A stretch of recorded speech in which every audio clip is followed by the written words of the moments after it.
Hello friends, today I will show you how to create weld points from connectors.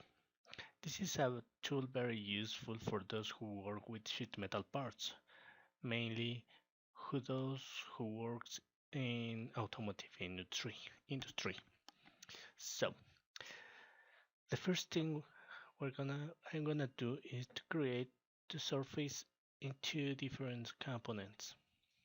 So the first surface I will create is orthogonal to the axis and center with center and in the origin.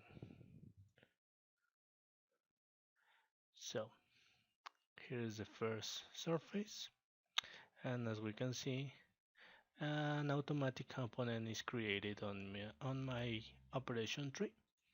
Next thing is to create a new component. I will call it as second sheet. I will select another color. Great. So I will create another surface, but now 5 mils up from the first surface. Let's click 5 on the axis and click on create.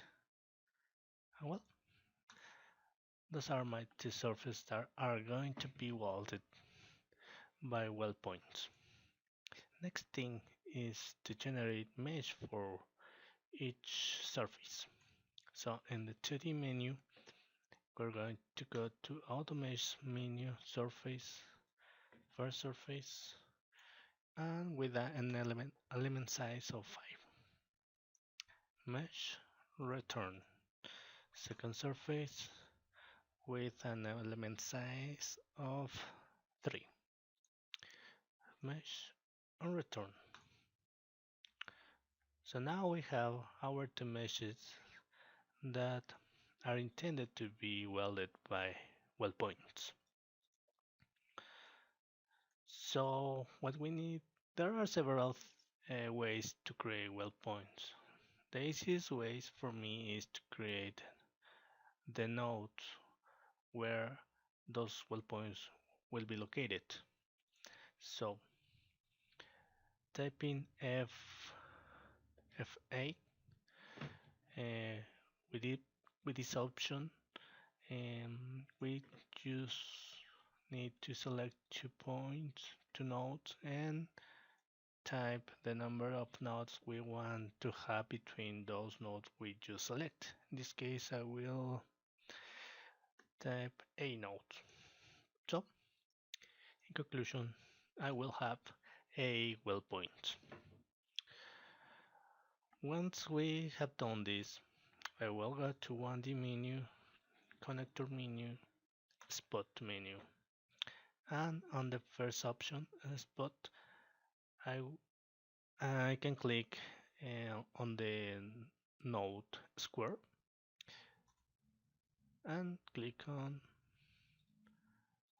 the nodes we just create.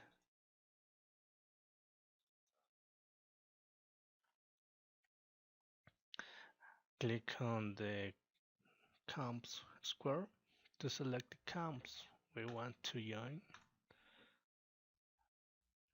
and a tolerance 10 mils, a type of material. The one that I recommend is matte 100. And well, we just need to click on create, and we can see now our weld points. Yep. And if we go to the connector browser, like we can see the A connectors here in green. So friends, this is the one thing that I wanted to show you. This is very useful. Now they are united by a contact type. Um, it's important to say that this uh, These parameters are for Elsteina, but they can be done for radius as well. So, thank you very much. Thanks for watching. If you want to know more about this, please leave a comment or visit our Facebook page.